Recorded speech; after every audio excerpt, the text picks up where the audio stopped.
I never thought a quiet piece of land could cause so much trouble.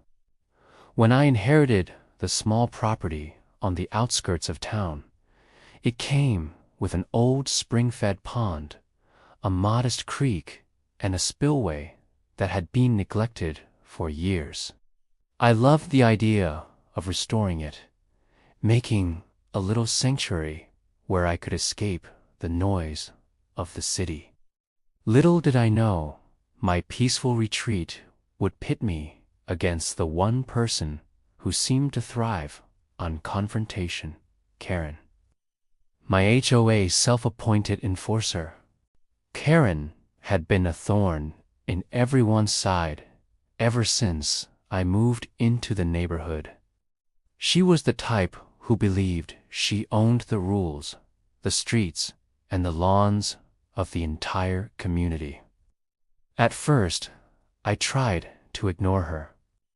Her passive-aggressive notes, thinly veiled threats, and constant inspections were annoying, but not enough to provoke me. That changed the day she decided my spillway was illegal. I had been working for weeks to clear debris, repair erosion, and stabilize the small channel that drained the spring water from my pond. It wasn't fancy, but it worked. Water flowed freely, keeping the pond full and preventing any flooding on my property. I was proud of my work, even documenting it with photos in case anyone ever questioned it. Then, one afternoon, Karen came by, her face tight with disapproval, and informed me in her clipped, sharp tone that I was in violation of HOA rules. She claimed my spillway altered the natural water flow and posed a danger to neighboring properties. I listened patiently, trying to explain that the spillway was part of the original land design, and I wasn't doing anything beyond normal maintenance. Karen didn't want to hear it. She left a notice taped to my front gate, threatening fines if I didn't correct the situation immediately. That was the start of a long, frustrating battle. At first, I tried reason. I emailed the HOA board, explaining the situation with photos, engineering notes from a local consultant, and references to local regulations. I even offered to let them inspect the site themselves. Karen, of course, had no interest in reason. She showed up at my property during her patrols, taking photos, making loud comments, and even telling neighbors I was breaking the law. It felt like harassment, but I stayed calm. I didn't want to escalate unnecessarily. The first major storm came in early spring. Heavy rains swelled the pond, and I watched nervously as the spillway handled the flow. It was a relief to see it working properly, channeling water safely downstream. That relief didn't last long. Karen, seeing that water had crept dangerously close to a neighbor's fence on the lower end of the creek, sent another letter accusing me of creating a flood hazard and demanding immediate removal of the spillway. I was furious. The spillway was preventing the pond from overtopping and causing damage. Removing it would be reckless, and I wasn't about to put my property or my neighbors at risk just to appease Karen's obsession with control. But confrontation with her was unavoidable. I scheduled a meeting with the HOA, bringing along my consultant and detailed reports on the spillway's safety and legality. I expected them to see reason. They didn't. Karen dominated the meeting, raising her voice, twisting facts, and ignoring the expert advice. She was relentless, making it clear that her personal vendetta against me was more important than safety, logic, or fairness. The board members, mostly quiet and uncomfortable, nodded along, too intimidated to challenge her. By the end of the meeting, it was clear that no rational discussion would sway her. Weeks went by, and I tried to comply in small ways, trimming certain areas, labeling parts of the spillway, documenting everything meticulously. But Karen wasn't satisfied. Every minor improvement I made was scrutinized, criticized, and then used as another reason to threaten fines. The stress was mounting. I started worrying about what she might do next. Then came the heavy rains in early summer. It wasn't a storm anyone expected to be disastrous, a seasonal deluge, but it was enough to push the pond and spring system to capacity. I watched from my porch as the water level rose steadily, the spillway handling it admirably. For the first time in weeks, I felt a sense of calm. Nature was doing what it was supposed to do, and my work was proving its value. But then, in a move that felt like deliberate sabotage, Karen went to the far end of the property, where the spillway drained toward the low-lying communal land.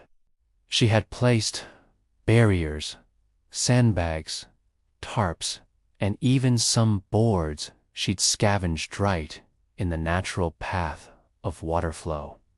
It was obvious she wanted to make me look irresponsible, to force a failure that would validate her claims.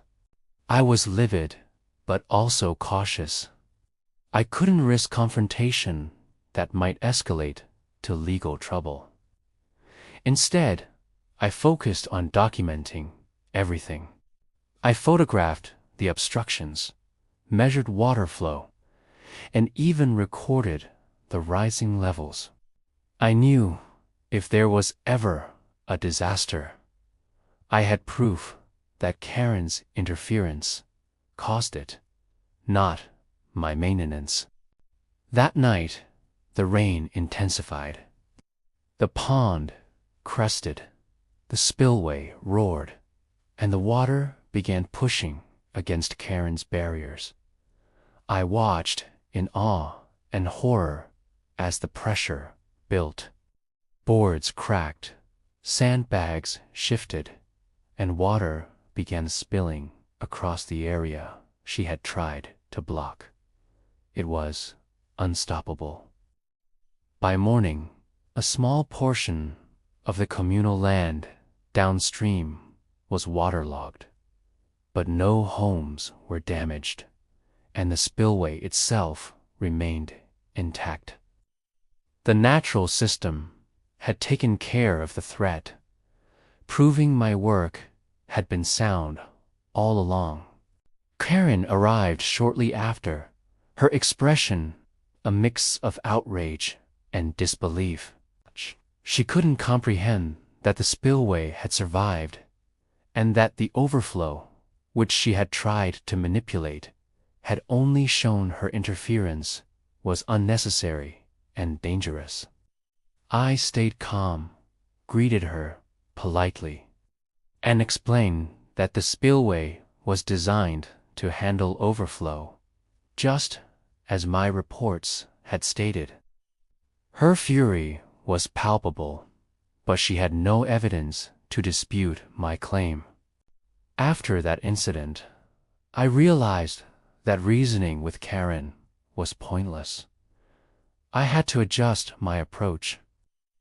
I started documenting everything meticulously: mails, letters, videos, photographs. Every interaction with Karen or the HOA was recorded. I also began connecting with other neighbors who had quietly endured her authoritarian style. Slowly, I gathered a network of support, people who were willing to testify about her harassment and overreach. The legal notices kept coming, but I responded professionally, citing engineering reports, local regulations, and documented evidence of Karen's interference. Her credibility began to crumble. Several members hesitated, realizing the risk of liability if they sided with her against documented facts. By late summer, the tension had shifted. Karen was still aggressive, still posting notices and sending emails, but she no longer commanded the room. My careful documentation, combined with the undeniable performance of the spillway, had neutralized her power. I even met with a local attorney who reviewed the entire situation and confirmed that any further interference on her part could be considered harassment, giving me legal standing if necessary. The next rainstorm was moderate, nothing extreme, but I treated it as a test. I walked the property, monitoring the pond and spillway, and noticed that the spring was running clearer and more steadily than ever. The repairs I had made over the months had stabilized the system. I realized with some satisfaction that the land had adapted under my care.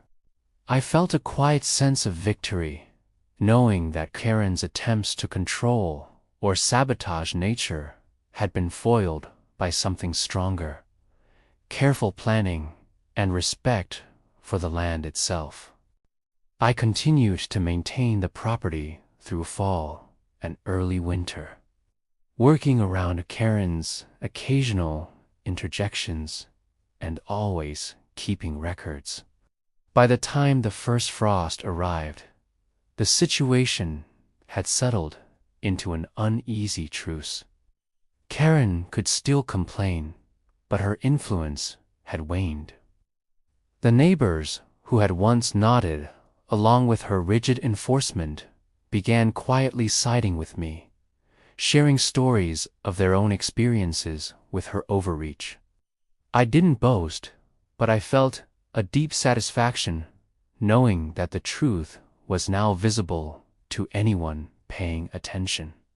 The most important lesson, I realized, wasn't about fighting the HOA or proving Karen wrong. It was about respecting the land. The spring, pond, and spillway weren't just features of my property.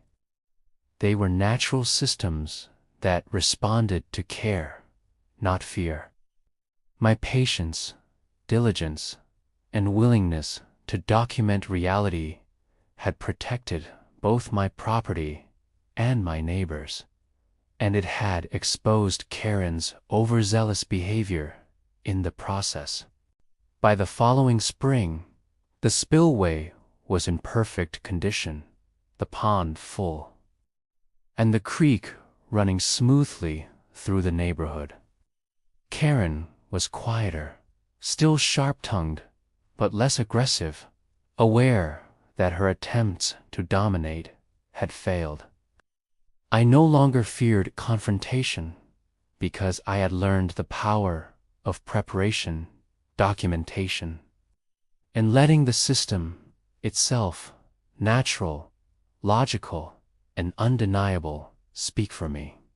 Neighbors stopped asking me why I allowed the spring to flood in minor ways. They began to understand that what looked like chaos was actually a controlled, carefully managed system. The spillway had survived storms, Karen's interference, and repeated scrutiny, proving its worth beyond doubt. I felt a sense of satisfaction I hadn't known before, a quiet triumph born of persistence, observation, and respect for nature's own course. By the time the next summer storm rolled through, I watched from the porch, confident and calm. Water flowed over the spillway as intended, glinting in the sunlight, creating a natural rhythm that was both beautiful and effective. Karen, predictably, tried to intervene, placing minor obstacles in the water's path, but the system was resilient. The spring found its course, the pond remained stable, and the overflow was managed exactly as it should have been. It was a small victory, but a lasting one. Karen had underestimated both my patience and the power of careful, deliberate maintenance. More than that, she had underestimated nature itself. The land had spoken, and it had spoken in my favor. From that moment, I knew that no amount of bullying, overreach, or personal vendetta could undo the work that was done with care, knowledge, and respect. In the end, it wasn't about revenge or confrontation. It was about letting facts, evidence, and natural consequences make the case. Karen learned, slowly and grudgingly, that control isn't about issuing orders or blocking water. It's about understanding systems, respecting boundaries, and acknowledging that not every problem requires a heavy hand. I had proven that, and the spillway, my quiet, steadfast ally, had done the talking for me.